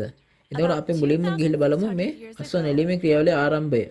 මේ අස්ව නෙලීමේ ක්‍රියාවලිය අවුරුදු 2600කට පමණ පෙර මාංශික ඊශ්‍රායලවරු දෙවියන් වහන්සේ සමග යුසුමක් ඇති කරගත් නමුත් ඔවුන් මේ ඊශ්‍රායලෙහි සලමන් රජතුමා මේ විදේශ දෙවිවරුන් වන්දනාමාන කිරීම නිසා මෙන්න මේක නිසා දෙවියන් වහන්සේගේ මේ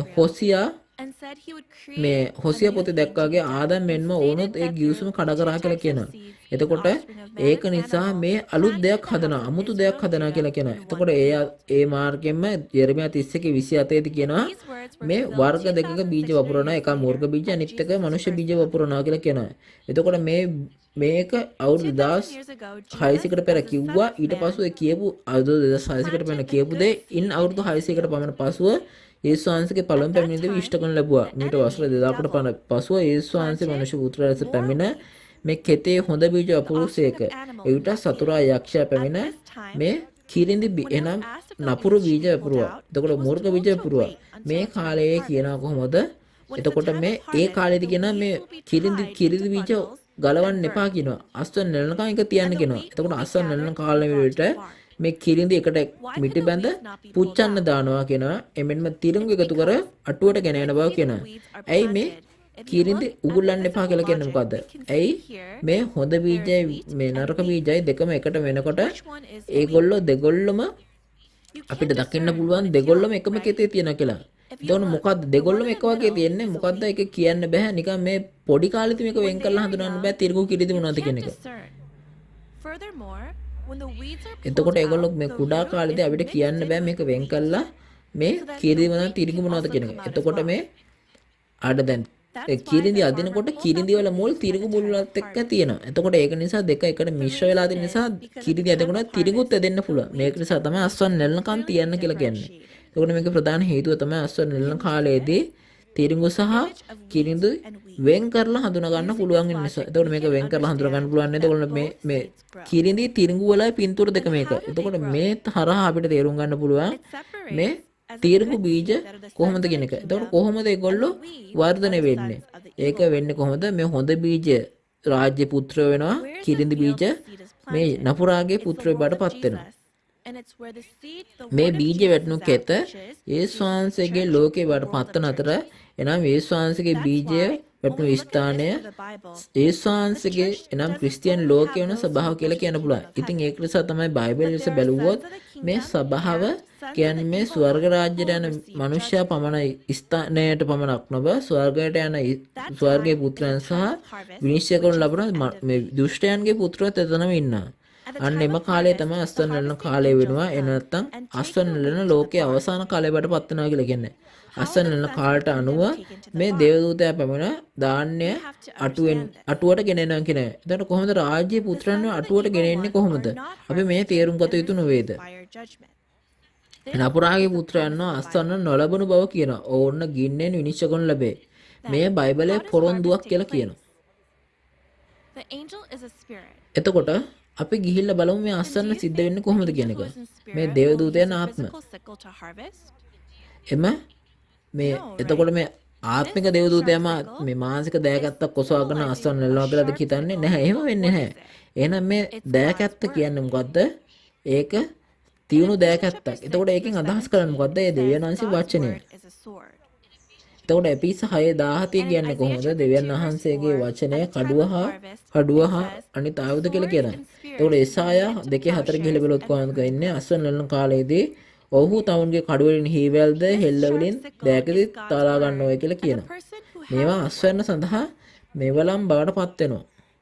මේ තියුණු දෑගත දෙවියන් වහන්සේගේ වචනය වන අතර වචන ඇති පුද්ගලයා වෙන මාංශයේ බවට පත් වෙනවා. ඉතින් මේක නිසා තමයි කියන්නේ මේ අවුරුදු 2000කට පමණ පෙර බීජ වෙපුරු ආකාරයටම මේ මිනිස්යන් හරහා බීජ වෙපුරුවා වගේම ඒගොල්ලන්ව මේ මිනිස්යන් හරහා බීජ වෙපුරුවාසෙම දේවදූතය අල්ලාහ්ගේ දෑගත්ත දෙවියන් වහන්සේගේ වචන ඇති පුද්ගලයා බවට පත් වෙනවා. මේක නිසා තමයි මේ වචනේ සාක්ෂි දරනවා කියලා කියන්නේ. එතකොට මේ ඉදුණු ඵල කියන්නේ කොහොමද? දෙවියන් වහන්සේගේ බීජයෙන් ඉපදිච්ච සුද්ධවන්තයන් බවට පත් වෙනවා. මේ සාක්ෂි වචනේ පිළිගත්ත අය බවට පත් වෙනවා. එතකොට වචනේ සාක්ෂි දරනකොට ඒගොල්ලෝ ඒක පිළිගත්තට පස්සෙ ඒගොල්ලෝ අස්වැන්න නෙලනවා කියලා කියනවා. එතකොට කොහොමද අස්වැන්න නෙලීමේ කාර්ය සිද්ධ වෙන්නේ? මේ සිද්ධ වෙන්නේ මේ සාක්ෂි වචනේ ඉෂ්ටවීම සඳහා. මතේ 24:40 ඉඳන් 41 ගිහිල්ලා බැලුවොත් කොහොමද කියන්නේ? එකලා මනුෂ්‍යයන් දෙදෙනෙක් කෙතෙහි සිටිනවා ඇත. එක්කෙනෙක් ගනු ලබන්නේ, එක්කෙනෙක් අත්හනු ලබන්නේ. එතකොට ස්ත්‍රියන් දෙදෙනෙක් ඇරම් කළ අරබෙමින් සිටියේ ඇත. එක්තැනැත්තිය ගනු ලබන්නේ, එක්තැනැත්තියක් අත්හනු ලබන්නේ. එතකොට මෙම අස්වැන්න නෙලන කාලය තුල එඬේරුන්ෂා ශුද්ධවන්තයන් වෙන දෙදෙනාම ස්වර්ගයට යාමට අස්වැන්න විදිහට ඒගොල්ලෝ නෙලෙන්න ඕන. එතකොට නෙලා ගන්නවා කියන්නේ මොකද්ද? ඒගොල්ලෝ අස්වැන්න නෙලන්නේ නැත්නම් ඒගොල්ලෝ කිරිදිවට පත් වෙලා ඒගොල්ලන්ට විනිශ්චය හම්බ වෙනවා. එතකොට මේ අස්වැන්න නෙලනවා කියන්නේ මොකද්ද? මේ සාක්ෂි වචනය අනුව අනුගමනය කිරීම. එතකොට මේ සාක්ෂි වචනය කොතනද මේ ස්වර්ග රාජ්‍ය සහ එහෙම නැත්නම් අටුව තියෙන්නේ කොතනද කියලා දෙන්න පුළුවන් වෙනවා. මෙතන තමයි මේ ඵල තියෙන ස්ථානය බරපත් වෙන්නේ. මේ පළමු නාබුල් ඵල තියෙන ස්ථානය සියොන් කන්ද බරපත් වෙනවා. දෙවියන් වහන්සේගේ සිංහාසනයේ එහි තමයි තිබෙන්නේ. එළිදරාව 15 සඳහන් වූ වචනේ අපි කියලා බැලුවොත් කොහොමද? සාක්ෂි මණ්ඩප දේවමාලිගාව දෙවියන් වහන්සේගේ සිංහාසනයේ තියෙන සාක්ෂි මණ්ඩප දේවමාලිගාව කියලා කියනවා. එතකොට මේක නිසා තමයි කියන්නේ සියොන් කන්ද ගෝත්‍ර 12 1,40,000 සිටින මේ මණ්ඩප සාක්ෂි මණ්ඩප දේවමාලිගාව කියලා කියන්න පුළුවන් වෙන්නේ. එබැවින් සාක්ෂි වචනයට අනුව සියොන් කන්ද ඇති සාක්ෂි මණ්ඩප දේවමාලිගාවේට ආස්වැන්න නෙලලා මේ තීරිඟු බවට පත්වන හොඳ බීජ බවට පත්වන ස්වර්ග රාජ්‍ය සෙනඟ බවට පත්වනවා කියන එකේ සාක්ෂි බවට පත් වෙන්නේ. අපි එතනට ගියොත් විතරයි. එතකොට දැන් මේ අවස්ථාවේ එළිදරව් ඉෂ්ට වන කාලය සහ අස්වැන්න නෙලන කාලය. එසේනම් එය අලුත් ගීතයේ මුද්‍රා වෙන්න ඕනි කාලය බවට පත් වෙනවා. එහෙනම් ඒක එහෙම නොවේද? එහෙනම් මොන වගේ ස්ථානයක්ද මේක? මේ කියන්නේ සින්චොන්ජි යේසුස් සභාව මේ සාක්ෂි මණ්ඩප දේවමාලිගා සියොන් ක්‍රිස්තියානි මධ්‍යස්ථානයේ බවට පත් වෙනවා. මෙම ස්ථානය මෙතනින් විතරයි මේ බයිබලයේ මත පදනම් වෙලා ක්‍රමානුකූලව ස්වර්ගීය අධ්‍යාපන දෙන එකම ආයතන මුළු ලෝකෙම. මෙතන තමයි අලුත් ගීතිකාව එළිදරව් කරන ස්ථානය බවට පත් වෙන්නේ. එතකොට මේ එළිදරව් මේ දේව ධර්ම පාඨමාලාව හරහා ප්‍රාථමික මධ්‍යම සහ උසස් කියලා කොටස් තුනක් දෙනා මේක සම්පූර්ණ කරන අයට විතරයි සියොන් කන්දට නෙලා ගන්න. මේ සියොන් ක්‍රිස්තියානි මිෂනාරි මධ්‍යස්ථානට මේ සවන් දෙන්න නම් ඕගොල්ලෝ කොච්චර මුදලක් ගෙවන්න ඕනේද? to give මුළු the ක්‍රියාවලියම forgiveness නොමිලේ water තමයි of ලබා life දෙන්නේ. to whoever is මේ යේසුස් thirsty. වහන්සේගේ වචනය කියන විදිහටම Those මේ words පිපාසයෙන් have been සිටින put into අයට action. ජීවනයේ වචනය කිසි Then, මුදලක් අය කරගන්න නැතුව we දෙන්න will කියනවා see වගේ. through a එතකොට Diana එහෙමනම් මේ Christian හැම Mission දෙයක්ම අපි Center ක්‍රියාවට Google නංවන්න Slide ඕනේ. video to see එසේනම් if many people are අපි hearing ගිහිල්ලා these බලන්න words ඕනේ of truth මේ and are සියෝන් being ක්‍රිස්තියානි harvested. මිෂනාරි මධ්‍යස්ථානයේ ප්‍රවර්ධන වීඩියෝ ගිහිල්ලා බලමු.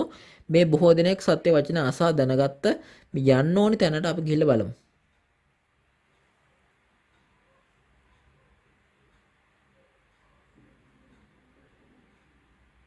In 2019, the graduation of 103,764 people 2019 වර්ෂයේ in the whole world. සිසුන් 1,3764ක් උපාධිය ලබාගත් ලෝපුරා සිටින සියලුම ශුද්ධවන්තයන් මේක Zion Christian උපාධිය ලැබීම සම්බන්ධ සජීව විකාශ විය. completed their Bible education ඒ රටවල් 112කින් සින්චොන් ජේසුස් සභාවේ සාක්ෂි මණ්ඩප දේව මාලිගාවේ සහ සියෝන් ක්‍රිස්තියානි මිෂනාරි මධ්‍යස්ථානයේ උපාධිධාරී ඔවුන්ගේ බයිබල් අධ්‍යාපනය අවසන් කර එය අනුස්මරණය කළ ස්ථානයයි. Mission Center. වසරක් ඇතුළත උපාධිධාරීන් ලක්ෂයකට අධික පමණක් බිහිකළ තැනක් ලෝපුරා කොහෙන්ද හොයාගන්න පුළුවන් වෙන්නේ. ලෝපුරා සිටින සියලු මනුෂ්‍යයන් බයිබලය ඉගෙන ගැනීමට එක්රොක් වන ස්ථානය මේ සියෝන් මිෂනාරි මධ්‍යස්ථානයයි. එහෙනම් මේ මධ්‍යස්ථාන මොන වගේ ස්ථානය මොන වගේ එකක්ද කියන අපි ගිහලා බලමු. මේ සියෝන් ක්‍රිස්තියානි මිෂනාරි මධ්‍යස්ථානයේ බයිබලය මත පදනම් වූ ලොව ඇති එකම ක්‍රමානුකූල බයිබල අධ්‍යාපනික ආයතනයයි. It's free of charge. පිපාසෙන් පෙළෙනාට නොමිලේ වචන ලබා දෙන්න යේසුස් වහන්සේ අනකල අන්දමට යේසුස් වහන්සේගේ ගැන්වීම අනුව යමින් සියෝන් ක්‍රිස්තියානි මධ්‍යස්ථානය මුළු ලෝකයටම මුළු අධ්‍යාපනය නොමිලේ ලබා දෙනවා. And advanced. එතකොට මේ විෂය මාලාව හරහා බයිබලයේ පුරා ඉතිහාසයේ Course is a process අනාගත වාක්‍ය සහ එම ඉෂ්ටවීම් කියලා දෙනවා. ඒකම ප්‍රාථමික මධ්‍යම සහ උසස් රීතියට කොටස් තුනකට බෙදා ඇත. heaven in parables. ප්‍රාථමික පාඨමාල යනු යේසුස් වහන්සේගේ ස්වර්ග රාජ්‍යයේ රහස්වල උපමා වලින් කියවූ දේ සහ ওই උපමාවල සැබෑවේ අර්ථය කියලා දෙනවා. ඊළඟට මේ මධ්‍යම පාඨමාලා මේන් පැරණි සහ අලුත් ගිවිසුමේ බයිබලානුකූල ඉතිහාසයේ ප්‍රධාන සම්දිස්ථානවල සිදුවීම් සහ ඒවල අනාගත වාක්‍ය සහ ඉෂ්ටවීම් පිළිබඳ පරිච්ඡේද කියලා දෙනවා. අවසානයේ උසස් පාඨමාලාවේදී මේ එළිදරව්වේ තිබෙනා වූ සියලුම දේවල් W5 සහ 1H එක විදියට කියලා දෙනවා. මේ කොරෝනා නිසා මුහුණ දෙට මුහුණ හම්බ වෙලා මේක ඉගෙනුවේ නැති වුණා. සියෝන් ක්‍රිස්තියානි මිෂනාරි මධ්‍යස්ථානයේ මාර්ගගත දේශන වලින් ශිෂ්‍යයන් ඉගෙන ගන්නවා. එතකොට මේ දේශනවල අනුකූලව ඔබට සැකයන් විසඳන සිල් දේශනයක් කිසිදාක කම්මැලි නොවන විනෝදජනක පන්තියක් කොරෝනා වලට බය නැතුව මාර්ගගත දේශන වලට එකතු වෙන්න පුළුවන් ස්ථානයක් ඔබට ඕනෑම වෙලාවක ඕනෑම ස්ථානයක පහසුවෙන් සහ විනෝදයෙන් බයිබලය ඉගෙන ගන්න පුළුවන් ස්ථානයක් වෙනවා. මේ සියෝන් ක්‍රිස්තියානි මිෂනාරි මධ්‍යස්ථානයේ දොරටු ඕනෑම කෙනෙකුට විවෘතයි. The video you just watched is evidence to show that the harvest is taking place according to the ඔබ දැන් promise දැක in ඇති the මේ Bible, වීඩියෝ the ඇති time of මේ harvest, අස්සන් the නෙළන time of කාලය Revelation's මේ fulfillment. එළිදරව් පොතේ පොරොන්දුවට අනුව That's එළිදරව් why පොතේ it's ඉෂ්ටමේ not too කාලය late. බවට You සාක්ෂි can register to ලැබුණා කියලා Zion මං හිතනවා. Christian Mission Center A and නිසා hear the දැන් word of තවත් truth ප්‍රමාද from වෙන්න God's එපා. word. දැන් And all be තාම those ප්‍රමාද who are නැහැ. ප්‍රමාද harvested වැඩි නැහැ as part of ගොල්ලෝ. the kingdom සියෝන් of ක්‍රිස්තියානි heaven මිෂනාරි as the මධ්‍යස්ථාන people of ලියාපදිංචි වීමෙන් ඔවුන් සියල්ලන්ටම එළිදරව් කිරීමේ වචනය සහ සත්‍ය වචනය අසලා සියෝන් කන්දේ ස්වර්ගයේ අටුවට යන්න පුළුවන් ජනතාව බඩ පත් වෙන තේ මම බලාපොරොත්තු වෙමි. Who blocked එතකොට එහෙනම් මේ අසන්න නෙලන අවස්ථාවේ මේ මාර්ගය මේ Where වහන කට්ටිය බට වෙන්න නරක. එහෙනම් කවුද මේ දොර වහන කට්ටිය? අස්සන්න නෙලන කට්ටිය වලක්වන කට්ටිය. ඕන් කොහෙ ඉන්නේ? යේසුස් වහන්සේගේ ස්වභාවය තමයි ඒගොල්ලෝ ඉන්නේ. ඕන් කියන්නේ කොහොමද මේ කිරිඳි මිටි බැඳීමට නියන කෙනා. එතකොට කවුද මේ මිටි බඳින කට්ටිය? ඔවුන්ගේ එඬේරු විසින් තමයි ඒගොල්ලන්ව මිටි බඳිනවා කියන්නේ. අවුරුදු 10කට පෙර යන්නහා පරිසරු ඔවුන් තමයි ඒ වගේ එඬේරු. ඔවුන් තමයි ස්වර්ග රාජ්‍යන යේසුස් වහන්සේ වෙතට යා යුතු වූ කට්ටියව ඔවුන් ස්වර්ග රාජ්‍යයේ දොරටු වසා ඒගොල්ලන්ට යන්න නොදී සියලු උත්සාහයන් ව්‍යර්ථ කරන කට්ටිය. කොහොමද? ඔවුන් කියනවා යේසුස් වහන්සේ වෙතට ගියොත් ඒගොල්ලෝ මේ ලද්දියකට ගිහිල්ලා ඒගොල්ලෝ මැරලා යනවා කියලා කියනවා. එතකොට අද දවසෙත් එහෙමයි. එතකොට ඒගොල්ලෝ කියනවා අස්ස නෙලීම මේ ලද්දියකට වැටෙනවා කියලා කියනවා. මේ නිරයට යනවා කියලා කියනවා. එහෙම කියන එඬේරු ඉන්නවා තාම. එතකොට ඔවුන් ඒගොල්ලන්ගේ මේ ඒ එඬේරුන්ගේ වචන වලින් තමයි බැඳලා තියෙන්නේ.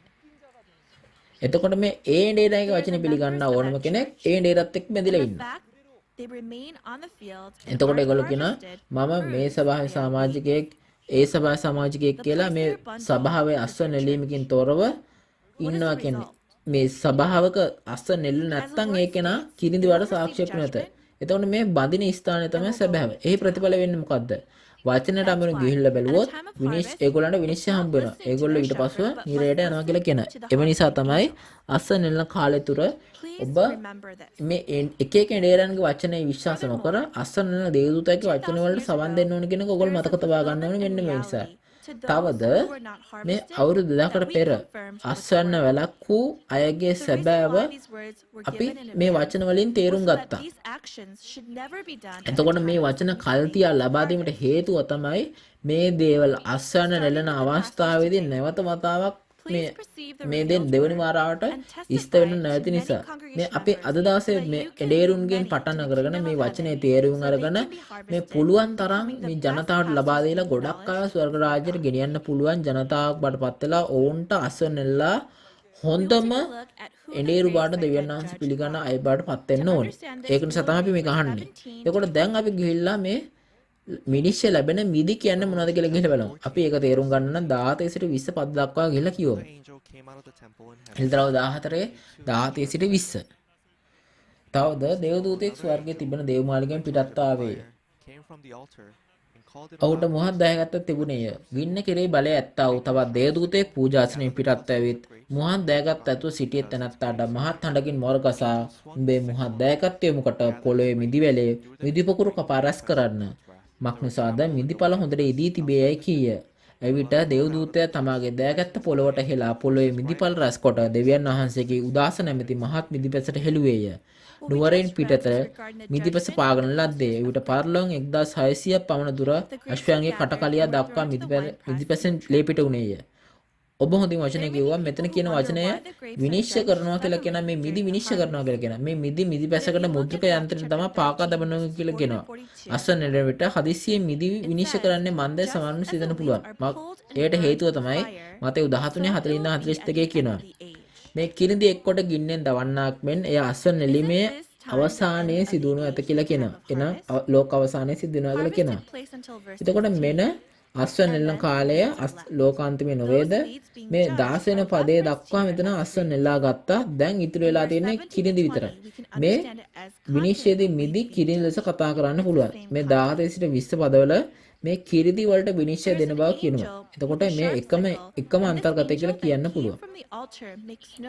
මෙතන මේ දෑකත්ත සහිතව දේවදූතෙක් ඉන්නවා කියලා කියනවා. මේ පූජාසනයේ සිට මෙම දේවදූතයා අස්වැන්න නෙලන කාලය ප්‍රකාශ කරනවා කියලා කියනවා. මේක නිසා තමයි කියන්නේ මේ මිදි මොකුරු එකතු කරලා මේ සිද්ධ වෙනවා කියලා කියනවා. මේක මේ මානසික භූමියේ මිදි පොකුරක් නෙවෙයි. මේ කියන්නේ ආත්මික මිදි පොකුරක් විදිහට ඉන්න මේ තෝරාගත් ජනතාව කියන එක තමයි මෙතන කියන්නේ. ඒගොල්ලෝ තමයි උපමා කරලා තියෙන්නේ. මොවුන් එළිදරව් 13 විනාශ වූ මේ ගුහාවන් වලට නිර්පාහන ලැබුණු ස්වර්ග මණ්ඩපය ඇදහිල්ල අතර සුද්ධවන්තයෝ බවට පත් වෙනවා. එතකොට මොවුන් මිදි විදිහට ඒගොල්ලන්ව මිදි පොකුර විදිහට පෙන්වුම් කරලා තියෙන්නේ. ඉසායා 5:1 ඉඳන් 7 කියලා කොහොමද කියන්නේ මේ හොඳම මිදිවල් වවා ඇති නමුත් ඔවුන් වල් මිදි හැදුවා කියලා කියනවා. කොහොමද මේ වෙන්නේ? යෙරමියා 2:21 කියන්නේ කොහොමද? මේ සැබෑ මිදිවල් රෝපණය කරත් ඔවුන් එහෙම වුණත් විදේශී විදිවල් මතට ගිහිල්ලා ඒකෙන් තමයි පෝෂණය ගන්නවා කියලා කියන්නේ. එතකොට ඒක නිසා තමයි කියන්නේ ද්විතීක 32 කියන්නේ කොහොමද? අපි දකිනවා මෙතන මේ වල් මුද්‍රක වාණයේ තියෙන සොදොම්හි මුද්‍රක වලින්ද ගොමෝරාහේ කෙත් වලින්ද වෙනවා කියලා. ඒවායේ වලු විශ සහිත ඒවායේ ඵල තික්තය කියලා කියනවා. ඔවුන්ට ඒක නිසා තමයි ඒගොල්ලන්ට විනිශ්චය හම්බ වෙන්නේ. ඔවුන් නම් දෙවියන් වහන්සේගේ උදාස නැමැති මුද්‍රක යන්ත්‍රයට දමා නගරයෙන් පිටතට පාගා දමනු ලැබේ. එතකොට මේ මුද්‍රක පානය හදන යන්ත්‍රය මේ විනිශ්චය කිරීමේ මිදිපැස මෙවලමක් කියලා කියනවා. එතකොට විනිශ්චය කිරීම මොකද්ද? යොහන් 12:48 කියන්නේ මොකද්ද? මේ යේසුස් වහන්සේ අවසාන දවසේදී දේශනා කළ වචනය එය විනිශ්චය කරනවා කියලා කියනවා. එසේ නෙවේද? දෙවියන් වහන්සේ විනිශ්චය කරන්නේ විනිශ්චය වචනේ. එහෙනම් කොහෙද? මේ මාලිගාවෙන් මළුවෙන් පිටත කියලා පිටත මළුව කියනගෙන මේ අන්‍ය ජාතීන්ට නිකායක් විදිහට තියෙන කට්ටිය මේ ඇදහිල්ල අත්තල තෝරාගත් ජනතාව විදේශීය සභාවලට ගිහිල්ලා ඕන් තුනෙන් එක මගින් මරා දමනවා කියලා කියනවා. අන්න එම ස්ථානයේ තමයි විනිශ්චය කරනු ලබනවා කියලා කියන්නේ. එබැවින් නිලිද්‍රව හයේ නිර්පාහන ලද අය 16 වෙනි පරිච්ඡේදයේ විනිශ්චය කරනු ලබන අය අතර තවද ඕන් නගරයෙන් පිටත ජනතාවට පත්වනු ඇත. out as high as එතකොට the ඔන්න horse's විනිශ්චය bridle. කරනවා කියලා කියනවා. Everyone. එතකොට ඒගොල්ලන්ගේ How රුධිරය can the එනවා කියලා blood කියනවා. reach එතකොට the A bridle රුධිරය of a horse කොහොමද when මේ people are being judged? අශ්වයෙකුගේ කටකලියාව It's not physical තලයට blood, එනවා කියලා right? කියනවා කොහොමද? Even if එතකොට එහෙනම් every කොහොමද මේ person in මිනිස්සුන් Charles මැරෙනකොට died, කොහොමද their මේ blood විනිශ්චය wouldn't කරනකොට fill මේ up the height of a අශ්වයෙකුගේ horse's තලයට bridle. වෙන්නේ කොහොමද? මේ මාංශ This කෙලෙ blood is නෙවෙයි. a word. මුළු All kinds ලෝකයේම of words. මිනිස්සු මැලත් මේ It is අශ්වයෙකුගේ news මේ regarding the කටකලියාව judgment of the ගාවට corporation ලේ members යන්නේ of the නැහැ. එහෙනම් මේ heavenly රුධිරය tabernacle කියන්නේ that මොකද්ද? betrayed. මේ රුධිරය කියන්නේ මෙතන වචනය. And what ඒ does කියන්නේ it mean මොකද්ද it මේ reached the bridle ස්වර්ග of the horse? මණ්ඩපයේ සිටින ඇදහිල්ල In the අත්හල Bible, ශුද්ධවන්තයන් an ox විනිශ්චය and a horse වුණා කියන is a පුවත. shepherd එතකොට or a මේ person අශ්වයෙකුගේ කටගාවට එනවා කියන්නේ මොකද්ද? මේ බයිබලයේ තුල ගවයන් සහ අශ්වයන් එඬේරුන් සහ මේ වචනය ගැන කතා කරන අය බවට පත් වෙනවා. එතකොට මේ අශ්වයෙකුගේ මේ කටගාවට මාව කියන මොකද්ද? මේ එඬේරුන්ගේ කටවල් වලට ඒක ප්‍රචාර වෙනවා කියන මොකද්ද? මේ විනිශ්චය කිරීමේ පුවත. එතකොට මේ මණ්ඩප දේවමාලිකාවේ ජනතාව විජාතීන් විසින් විනාශ කරපු දෙයත් ඒක අන්‍ය ජාතීන්ට අයිති වෙච්ච එකක් ගැන තමයි මෙතන කතා කරන්නේ. ඒ ආකාරයෙන් මණ්ඩප දේවමාලිකාවේ අන්‍ය ජාතික සභාව බඩපත් වී සම්පූර්ණ විනිශ්චය කර අවසන් නැති බව එඬේරුන්ගේ වචනය දැන් ඔවුන් අතර ඉහළ පහළ කතා කරන බව කියනවා. එතකොට මේක තමයි කියන්නේ. එතකොට මෙතන කියන්නේ කොහොමද? මේ පරලොන 1016ක් පමණ දුර ගියා කියන්නේ මොකද්ද? මේක මුළු රට පුරාම ප්‍රචාරය වුණා කියන එක තමයි කියන්නේ. මෙතන මේ 1600ක් කියන්නේ කොහොමද? මේ 3600ක කිලෝමීටර් 300ක් විතර වෙනවා. සරලව ගත්තොත්. එතකොට මේ මණ්ඩප දේවමාලිගාවට මේ ශාඛා 80ක පමණ සභා තිබ්බා. එතකොට මේ ශාඛා 80 කොහොමද මුළු රට මේ ඒගොල්ලොන්ගේ මේ ඒකේ තිබ්බ නම දෙවියන් වහන්සේලා ඉතින් මණ්ඩපයේ තිබ්බ නම ඒගොල්ලෝ විජාතින්ගෙන් සභාවක නමක් කරගත්තා. ඔයගොල්ලන්ට තේරුණාද මේක? ඒගොල්ලෝ විජාතික සභාවකට මාරු වුණා. එතකොට අපි එළිදර 14 පරිච්ඡේදයේ මුලින්ම ඉගෙන ගත්තා. දැන් අපි සාරාංශයට ගිහිල්ලා බලමු. එළිදර පොත් සම්පූර්ණ විට ස්වර්ගයට යන අය ඉන්නවා. ඔවුන් දෙවියන් වහන්සේගේ බීජයෙන් උපත ලැබුවා අය බඩපත් වෙනවා. ඔවුන් නැගිටින් සහ බස්නායරින් ආසන්න විදිහට නෙලා මුද්‍රා තබා ගෝත 12ට ආයත් වෙනවා කියලා කියනවා. එහෙනම් කවුද මේ නිරයට යන මිනිස්සයන්? ඔවුන් ඇදහිල්ලෙන් නගරය නෙලවා දැමූ එහෙම නැත්නම් රාජ්‍ය පුත්‍රයන් බවට පත්වලා ඒගොල්ලන්ගේ පිටතට එලවා දැමූ අය බවට පත් වෙනවා. එතකොට මේ ඇදහිල්ල ජනතාව අපි අපේ ස්වර්ග රාජ්‍යයට යාමට අපිට විශ්වාසය නැද්ද? ස්වර්ග රාජ්‍යයේ මේ සභාවට ගියීමෙන් පමණක් ගන්න බෑ. මේ යේසුස් වහන්සේ විශ්වාස කිරීමෙන් පමණක් ගන්න බෑ. ස්වර්ග රාජ්‍යයට යන්න නම් අස්වැන්න නෙලා අවස්ථාවේදී අස්වැන්න විදිහට නෙලා ස්වර්ග රාජ්‍යයේ අටුවට ඇතුල් වෙන්න ඕනේ. මෙන්න මේකේ සැබෑව තමයි අද දවසේ කියන්නේ කොහොමද 1,40,000 සියෝන් කන්දේ නාබුල් පළ කියලා අපි මේ අද මාතෘකාවෙනුත් කියන්නේ. කෙසේ වෙතත් මේ 1,40,000 විතරක් නෙමෙයි ස්වර්ග රාජ්‍යයට ඇතුල් වෙන්නේ. 1,40,000 මුද්‍රා ලැබීමෙන් පසුව මහත් පීඩාවක් ඇතිවන අතර එම පීඩාවේදී දෙවියන් වහන්සේගේ සිංහාසන ඉදිරිපිට මේ වාස සෝදාගෙන යේසුස් වහන්සේගේ ලේ සුදු සමූහය කියලා කියන්නේ මෙතන ඒගොල්ලන්ව කිසි කෙනෙකුට ගණන් කරන්න බෑ කියලා කියනවා. මේ අවස්ථාව මේ මහත් පීඩාවේ කාලය එහෙම නැත්නම් සුදු සෙනඟ නිර්මාණය කිරීමේ කාලය නොවේද? එසේනම් සියලු දෙනාම මේ එළිදරව්‍ය වචනයට අහුම්කන් සිළුම ඇදිලිවන්තේ පවුල. අපි නිකායන් වලට බෙදී නොකොස් දෙවියන් වහන්සේගේ එක බීජයකට උපන් පවුලක් බවට පත් වෙන තමයි මම බලාපොරොත්තු වෙමි. එබැවින් දෙවියන් වහන්සේ තුල සහ යේසුස් වහන්සේ තුල අපි එකක් බවට පත් වෙන්න ඕනේ. We are one. එතකොට අපි දෙවියන් වහන්සේ සහ යේසුස් වහන්සේ තුල අපි එකයි. We are one. අපි මෙතනින් අද දවස අවසන් කරනවා. මම යාඥා කරන්න. By your grace, you have opened this seminar. පියාණන් දෙවියන් වහන්සේ ඔබ වහන්සේට ගොඩක් ස්තුතිවන්ත වෙනවා. අද දින දෙවියන් වහන්සේ කරුණාවේ වචනේ වටිනා වචනේ වදන් තුලින් සම්මාන්ත්‍රණය පාත්තා බොහෝ දෙනා දෙවියන් වහන්සේගේ දරුවන් බවට පත් කිරීමට ලබා දීම සම්බන්ධයෙන් ඔබ වහන්සේට ස්තුතිවන්ත වෙනවා. කරුණාකර අද දින සහභාගී සියලු දෙනාගේ හදවත් පාලනය කළ වෙනව. අද මෙම එළිදරව් 14 වචනේ මෙනෙහි කරමින් සිටීමේ සාතන්ගේ ලකුණු ලැබුවන් සහ දෙවියන් වහන්සේ මුද්‍රතපු අයගේ ප්‍රතිඵලය අපි දුටුවෙමු. මෙම අවස්ථාවේදී වචන ලැබූ සියලුම ආත්මයන් සාතන්ගේ අසත්‍ය මුද්‍රික පාන වලින් සහ කිරිදි වලින් ඔවුන් ඒවා ඉවත් කර දෙවියන් වහන්සේගේ සත්‍ය වචනය රෝපණය කර නැවත ඉපදී අස්තුන් නෙලා මුද්‍රා ලබන ලද අලුත් ජනතාව බාඩ මවුන් ලැබේවා. වටිනා රැස්වීමේ ඊළඟ අවස්ථාවේදී දිගටම කරගෙන යන හැකි වෙන පරිදි ඔවුන්ගේ හදවත පාලනය කරන නැත මම යාඥා කරමි. මේ සියලු දේ යේසුස් වහන්සේගේ නාමයෙන් යාඥා කරමි. ආමෙන්. ඔව් අවසානයේ දක්වාම ඔබ සවන් දීම සම්බන්ධයෙන් ඔබලාට ස්තුතියි. සියලු ජාති නමස්කාර කිරීම යන්නෙන් අදහස් කරන්නේ කොහෙදයි මම ඔබට කියමි. Temple of the Tabernacle of the මේ සියලු ජාතීන් දෙවියන් වහන්සේ නමස්කාර කරන ස්ථානය කොහෙද? Testimony ඒ තමයි සාක්ෂි මණ්ඩප දේවමාලිගාවට පාටපත් වෙන්නේ. by to what සාක්ෂි මණ්ඩප දේවමාලිගාව ඒ තමයි මේ එළිරව 12 ජයගෙන එන ස්ථානය. එතන තමයි මේ අසුදුරු දේ ගැන සාක්ෂි දෙන මණ්ඩපය. මේ එළිරව පොත ගැන කුතුහලෙන් සිටිමි. මම එහෙනම් දැනගන්න ඕනේ මම කොතනටද යායුත්තේ කියන එක. prophecy and fulfillment of Revelation. දෙවියන් වහන්සේගේ අලුත් ගිවිසුම එළිරව අනාගත වාක්‍ය සහ ඉෂ්ටමේ සාක්ෂිය. All the pastors who are listening to these අද දින එළිරව 14 වචනේ අද දවසේ බෙදාගත්තෙමු. ලෝපුරා සිටින ඉන්ඩේරුන් සියලු දෙනා එක්ක මේ වචනෙන් සවන් දෙති.